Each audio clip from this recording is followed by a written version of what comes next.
Manipulators don't see people. They see weaknesses, openings, soft spots they can exploit. And the moment they detect your need for approval, your fear of conflict, your desire to be understood, they strike, not with violence, with psychology.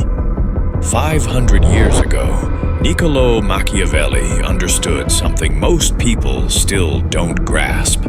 The world isn't divided into good people and bad people. It's divided into those who understand power and those who become victims of it. Manipulators understand it instinctively, and your kindness becomes their shield. Your honesty becomes their intelligence source. Your openness becomes their playground. If you keep playing by rules that only you follow, you'll keep losing to people who have no rules at all. This isn't about becoming manipulative yourself. It's about becoming unmanipulatable.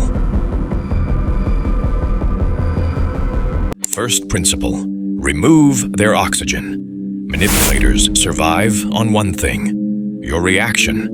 They need you to defend yourself, to over-explain, to show emotion, to prove you're not what they're implying. Every time you do this, you give them exactly what they want.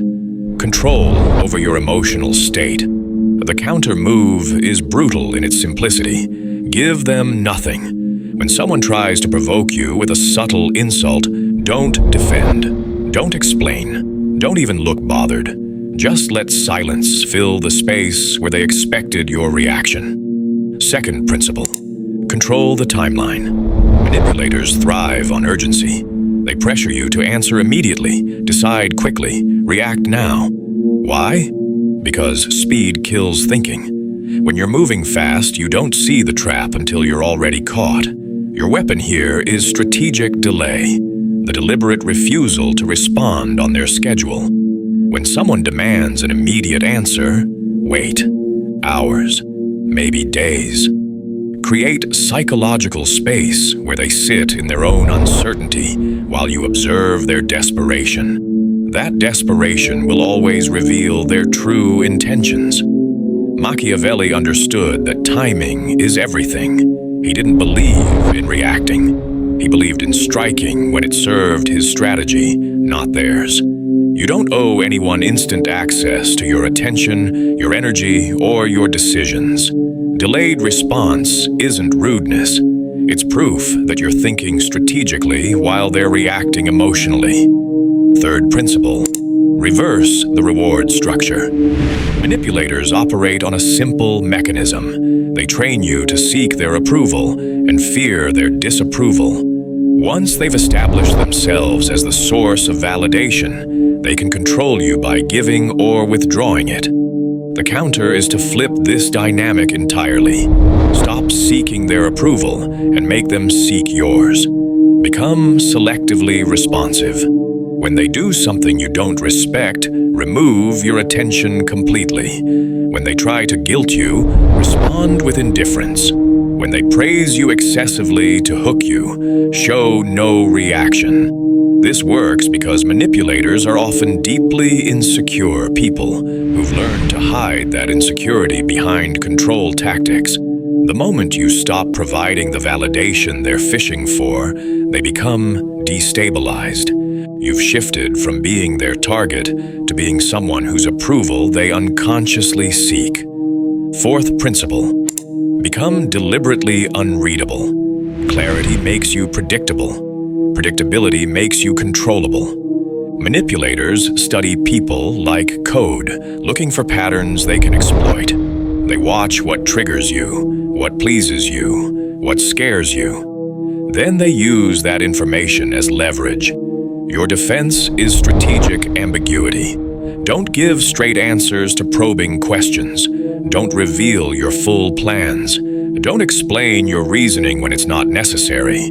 When someone asks what you're thinking, respond with, "I'm still processing." When they ask where you stand on something, say, "It depends on how things develop." This isn't dishonesty, it's information security.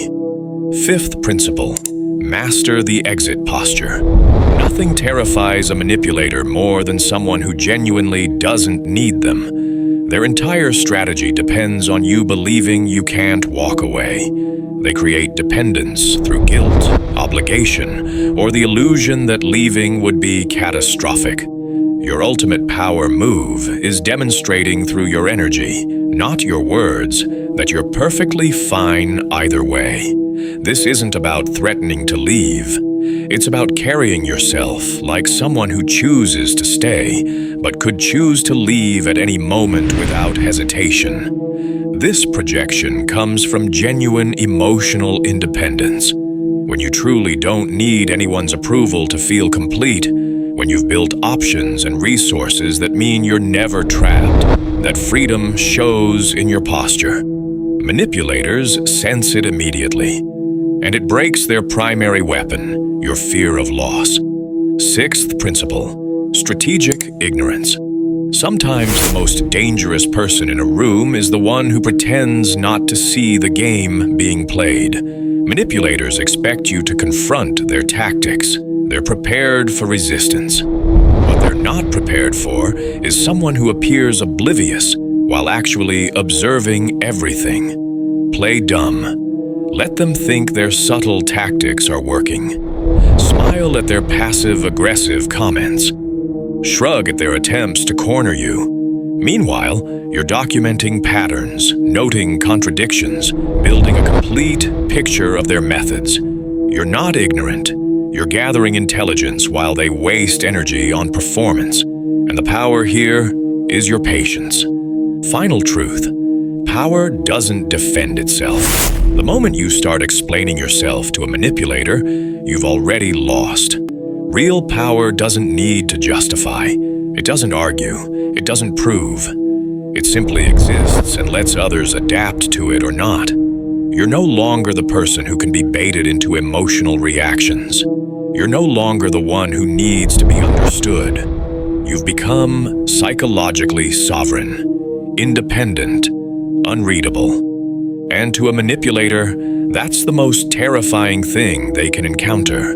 Someone they cannot control. If these principles work, then come in comments section and write, "It works,"